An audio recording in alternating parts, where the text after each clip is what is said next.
¿Enseñar no funciona? Es absolutamente una cuestión de vida, y la vida es experiencia. Mientras permanezcamos en el alma, seremos viejos.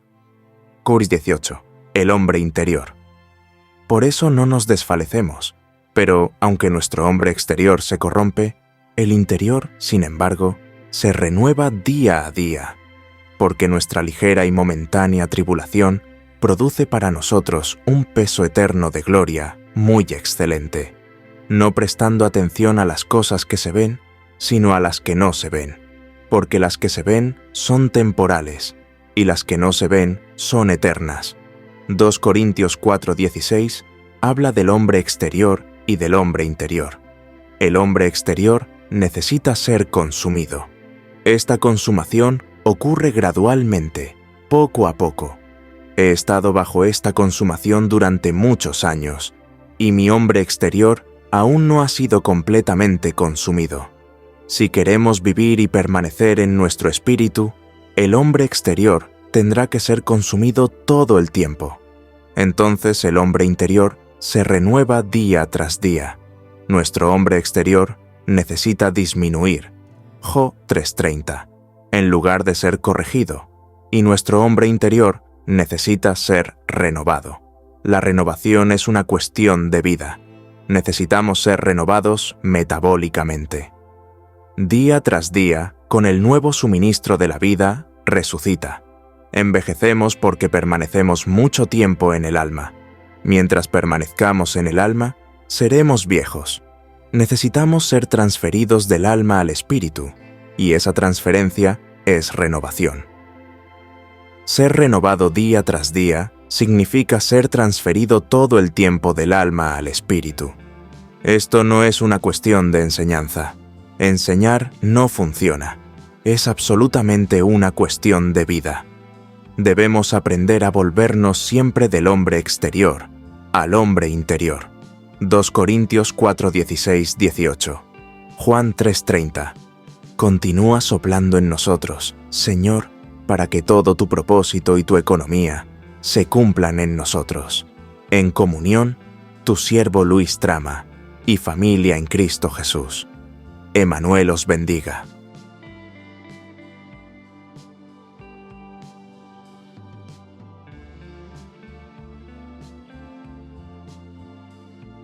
Levantando los ojos al cielo, los bendijo, y partiendo los panes, los dio a los discípulos para que los distribuyeran. Amados hermanos, hoy vamos a disfrutar el verdadero sentido de la palabra bendición en todos los sentidos de nuestras vidas.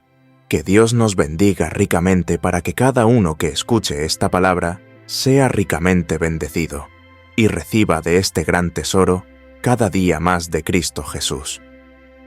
Ciertamente, la necesidad fundamental de nuestra vida y obra para Dios es la bendición de Dios sobre ellas. No existe otra necesidad. ¿A qué nos referimos cuando usamos el término bendición? Bendición es la obra de Dios cuando no existe nada que justifique su actuación. Por ejemplo, se calcula que 1 centavo compra solo lo que vale 1 centavo. Sin embargo, si no pagas este centavo, y Dios te concede 10.000 cosas que valen 1 centavo, entonces no tienes una base para tus cálculos. Cuando 5 panes alimentan a 5.000 hombres y llenan 12 cestas de migajas, es decir, cuando el fruto de nuestro servicio es desproporcionado a lo que tenemos, eso es la bendición. O, para ser más exagerado, cuando, teniendo en cuenta nuestras fallas y debilidades, no debería haber ningún fruto como resultado de nuestras acciones. Y, aún así, hay fruto. Eso es bendición. Bendición es un fruto que no tiene relación con lo que somos, consecuencias que no son solo el trabajo de causa y efecto. La bendición llega cuando Dios actúa completamente más allá de lo que pensamos, por amor a su nombre. El texto nos lleva a la comprensión de la bendición de Dios como algo que trasciende cualquier esfuerzo humano. Nos enseña que, sin la mano de Dios, nuestro trabajo puede existir, pero será vacío de frutos reales y duraderos. Para enriquecer este entendimiento, podemos orar y leer algunos versículos del Evangelio, los cuales son verdaderos caminos para recibir más de las bendiciones que Dios ha preparado para nosotros todos los días y cada mañana. Yo soy la vid, vosotros los sarmientos. El que permanece en mí y yo en él, éste da mucho fruto, porque separados de mí nada podéis hacer. Juan 15:5. Y todo lo que pidáis en oración, creyendo, lo recibiréis. Mateo 21:22. Buscad primero el reino de Dios y su justicia, y todas estas cosas os serán añadidas. Mateo 6:33. Estos versículos refuerzan la idea de que es Dios quien multiplica, bendice y da el crecimiento, mientras a nosotros nos corresponde confiar, depender de Él y buscarlo en primer lugar. Así como Jesús levantó los ojos al cielo y partió los panes, también nosotros necesitamos mirar a Dios en busca de la provisión. Esta multiplicación de panes y peces nos enseña que la obediencia y la fe abren camino a lo sobrenatural. El mismo principio se ve en historias del Antiguo y Nuevo Testamento. Por ejemplo, en la vida de Elías y la viuda de Sarepta, donde el aceite y la harina no se acabaron durante la sequía, vemos cómo Dios multiplica lo poco para atender las necesidades de quienes confían en Él.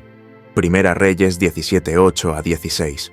En el Nuevo Testamento, Pedro, al pescar bajo la orden de Jesús, tras una noche entera sin éxito, experimenta la abundancia inesperada.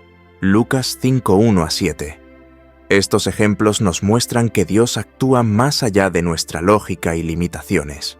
Hoy, muchos enfrentan problemas como la falta de recursos, sentimientos de incapacidad o una visión limitada de lo que Dios puede hacer. Así como en la multiplicación de los panes, Dios nos llama a entregarle lo poco que tenemos, nuestras habilidades, tiempo y fe, para que Él haga lo imposible. Ahora clamaremos a Dios, el dador de todas las cosas, en oración. Padre Celestial, levantar nuestros ojos a ti es reconocer que toda buena dádiva viene de tus manos. Así como Jesús partió los panes y bendijo, te entregamos nuestras vidas y nuestros recursos, aunque parezcan pequeños e insuficientes. Confiamos en tu poder para multiplicar lo poco que tenemos y convertirlo en provisión para nosotros y para otros. Ayúdanos, Señor, a permanecer en ti como los sarmientos en la vid, sabiendo que separados de ti nada podemos hacer. Enséñanos a confiar en tu palabra y a buscar primero tu reino, con la certeza de que todas las demás cosas nos serán añadidas. Padre, en los momentos en que nos sentimos insuficientes o enfrentamos escasez, recuérdanos las historias de tu fidelidad.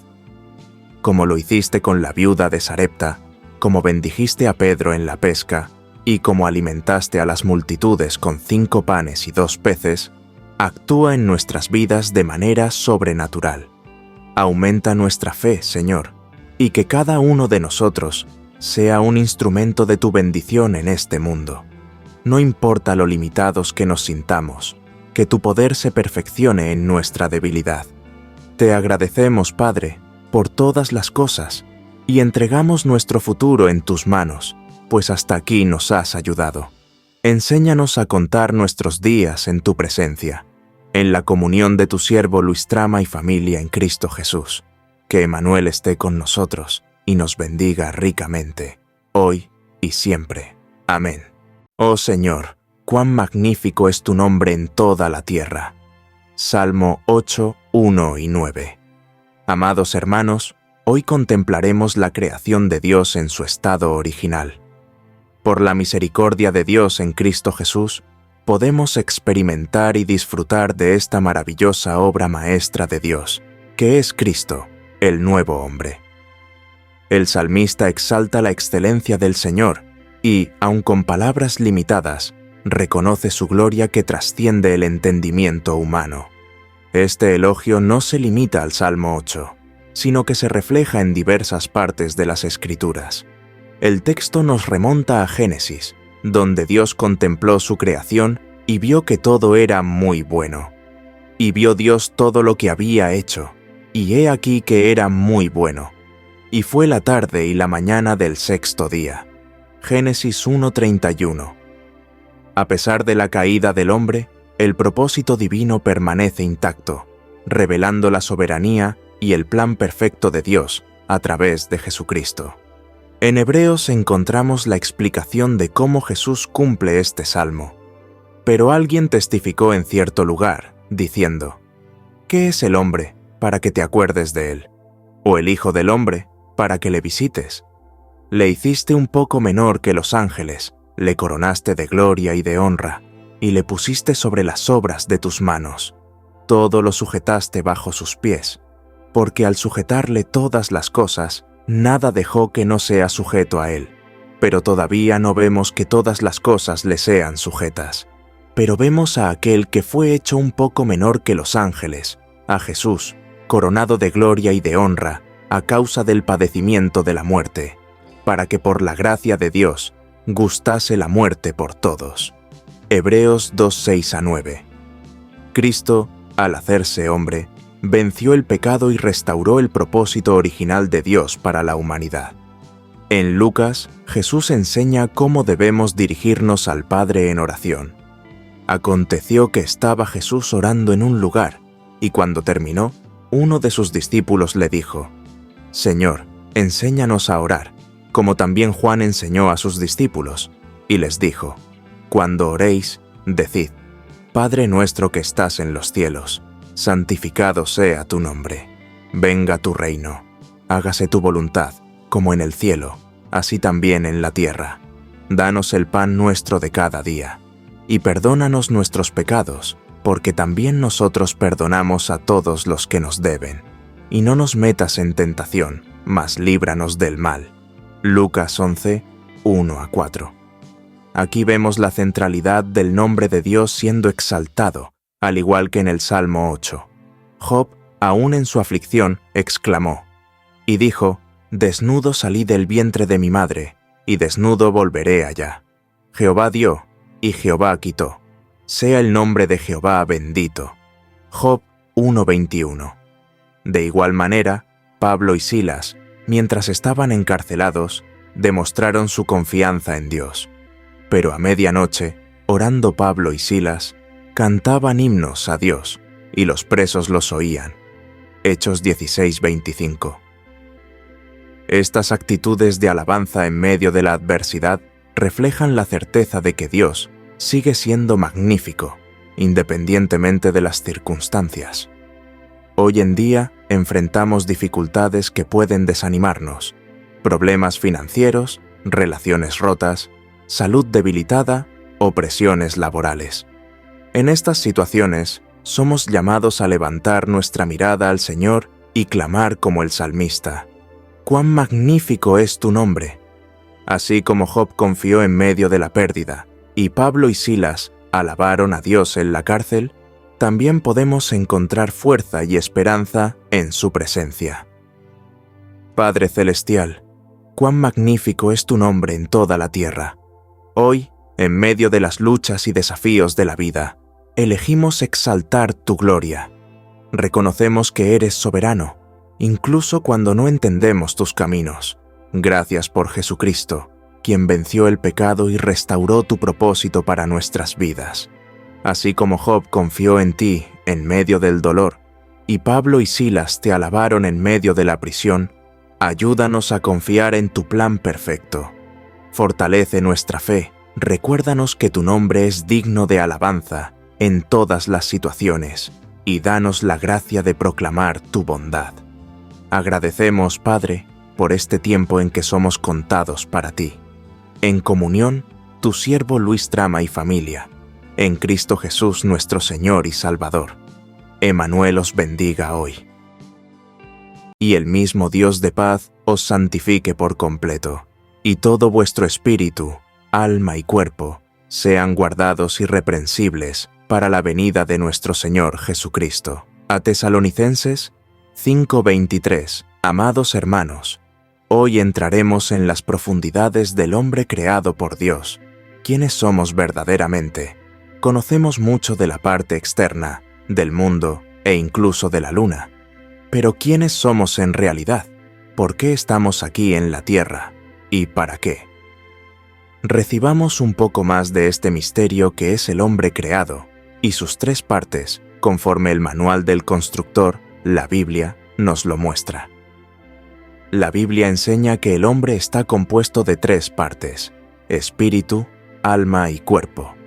Esta visión tricotómica se expresa claramente en 1 Tesalonicenses 5:23, donde Pablo dice: «Y el mismo Dios de paz os santifique por completo, y todo vuestro espíritu, alma y cuerpo sean guardados irreprensibles para la venida de nuestro Señor Jesucristo». Exploremos cada parte en detalle, mostrando sus funciones y cómo se relacionan con Dios y el mundo. El cuerpo, el aspecto físico del hombre. El cuerpo es la parte tangible y visible del hombre, creado para interactuar con el mundo físico. Fue formado del polvo de la tierra, como se describe en Génesis 2:7. Entonces Jehová Dios formó al hombre del polvo de la tierra, y sopló en su nariz aliento de vida, y fue el hombre un ser viviente. El cuerpo es el templo del Espíritu Santo, como se enseña en 1 Corintios 6:19-20. ¿O ignoráis que vuestro cuerpo es templo del Espíritu Santo, que está en vosotros, el cual tenéis de Dios, y que no sois vuestros? El cuerpo tiene necesidades, como alimentación, descanso y cuidado, pero también está sujeto a las tentaciones carnales.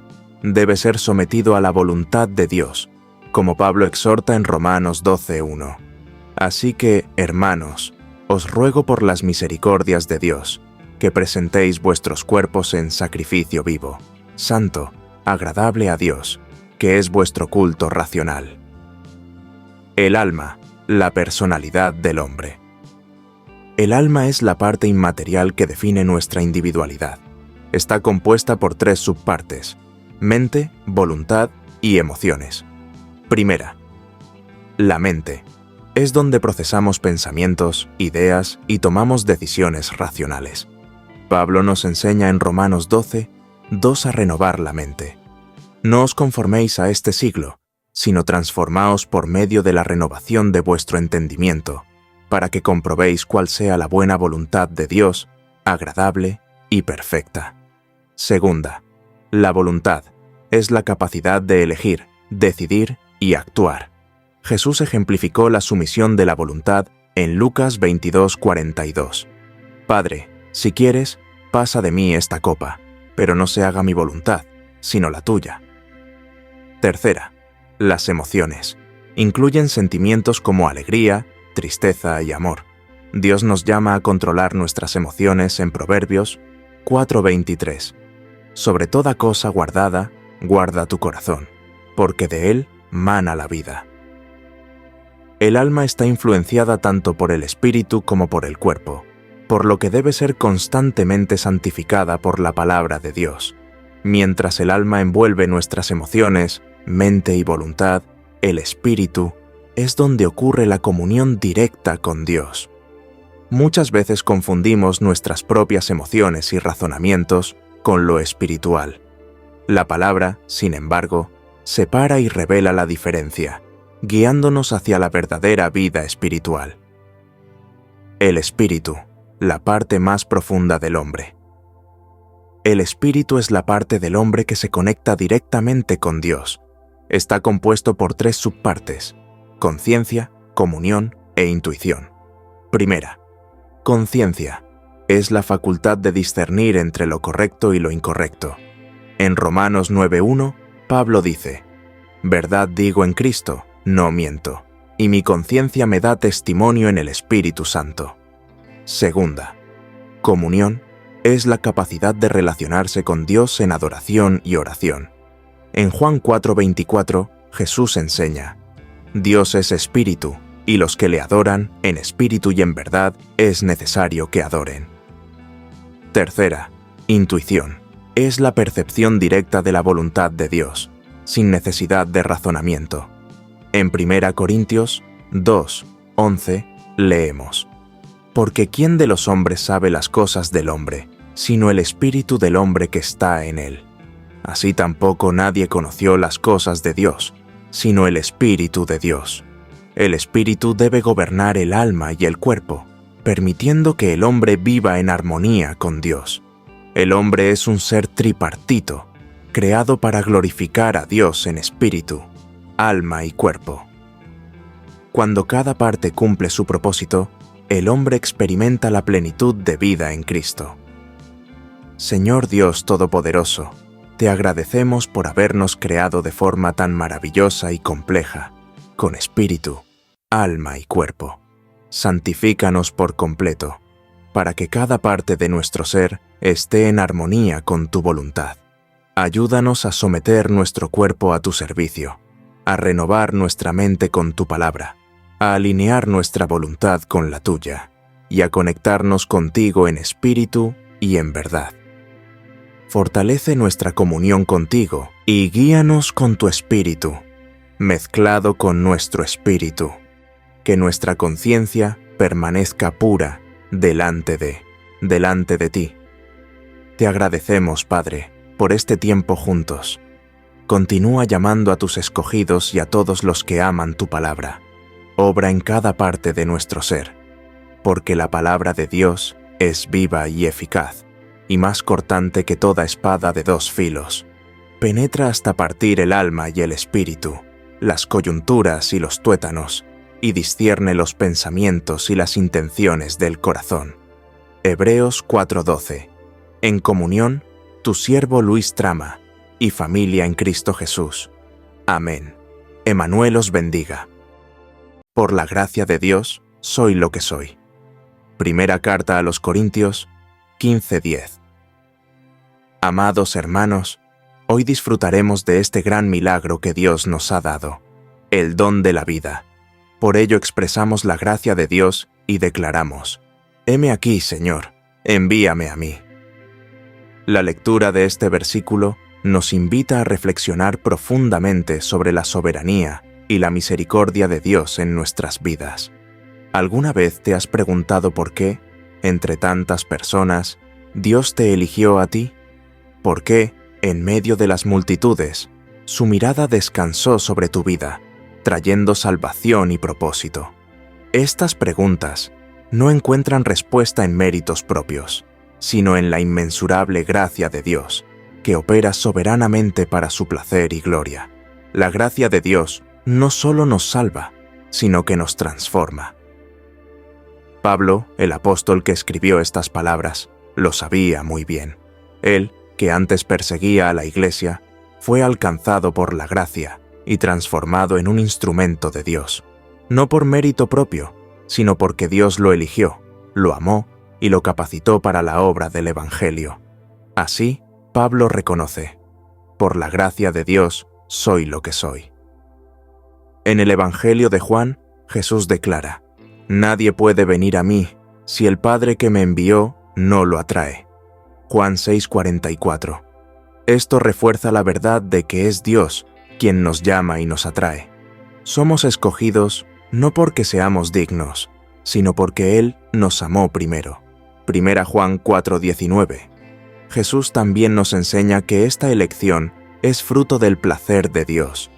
No me elegisteis vosotros a mí, al contrario, yo os elegí a vosotros y os designé para que vayáis y llevéis fruto. Juan 15:16. Dios nos escogió para pertenecerle y vivir una vida fructífera en su presencia. En el Antiguo Testamento encontramos ejemplos como el de David, quien fue escogido por Dios siendo aún un joven pastor. Cuando Samuel ungió al nuevo rey de Israel, Dios declaró: el Señor no ve como el hombre. El hombre mira la apariencia, pero el Señor mira el corazón. 1 Samuel 16:7. Aunque era el menor y el menos probable entre sus hermanos, David fue llamado porque Dios vio algo en él que nadie más podía ver. Otro ejemplo es el de Moisés, quien fue elegido por Dios para liderar al pueblo de Israel, a pesar de sus fallos e inseguridades. Dios reveló su soberanía al decirle a Moisés: yo estaré contigo. Éxodo 3:12. Esta promesa refuerza que nuestra fuerza y capacidad provienen de Dios y no de nosotros mismos. Cuando meditamos en estas verdades, podemos ver cómo la gracia de Dios nos alcanza en momentos inesperados y nos transforma para que cumplamos su propósito. Tal vez te sientas pequeño o insignificante, como muchos de los personajes bíblicos que Dios usó, pero recuerda, es su gracia la que nos convierte en lo que somos. En la práctica, esta comprensión puede ayudarnos a lidiar con problemas comunes en la vida. Muchos enfrentan sentimientos de insuficiencia, culpa o dudas sobre su valor, pero la palabra de Dios nos recuerda que no somos escogidos por nuestras obras, sino por su amor incondicional. Este amor nos da una nueva identidad y propósito, como Pablo afirmó: «Ya no vivo yo, sino que Cristo vive en mí». Gálatas 2:20. Ahora, ante esta gracia maravillosa, ¿qué podemos hacer más que postrarnos en adoración? Al igual que Pablo, somos invitados a reconocer nuestra total dependencia de Dios y a responder con gratitud y humildad. Señor Dios Todopoderoso, reconocemos que somos lo que somos por tu gracia. Gracias por escogernos, por amarnos y por transformarnos. No hay mérito en nosotros, solo tu bondad, que nos atrajo y nos dio una nueva vida. Ayúdanos, Padre, a vivir a la altura del llamado que hemos recibido. Que podamos ser vasijas útiles en tus manos, dando fruto para tu gloria. Cuando nos sintamos pequeños o insuficientes, recuérdanos que tu gracia nos basta, porque tu poder se perfecciona en nuestras debilidades. Y 2 Corintios 12:9. Señor, así como lo hiciste con David, Moisés y Pablo, úsanos conforme a tu propósito. Danos un corazón dispuesto a obedecer y a confiar en ti, incluso cuando no entendamos el camino. Esta mañana consagramos nuestras vidas a ti. Fortalécenos para enfrentar los desafíos del día. Renueva nuestra fe y llénanos de tu Espíritu Santo. Que tu verdad nos guíe y que seamos luz para el mundo que nos rodea. Oramos en el nombre de Jesucristo, quien nos llamó, nos salvó y nos dio vida eterna. Amén. Que esta oración y reflexión llenen tu corazón de paz y propósito. Recuerda siempre, Emmanuel es Dios con nosotros y estará contigo en todo momento. Gracias, Padre, por este tiempo que hemos compartido contigo en comunión. Tu siervo, Luis Trama y familia en Cristo Jesús. Dios te bendiga hoy.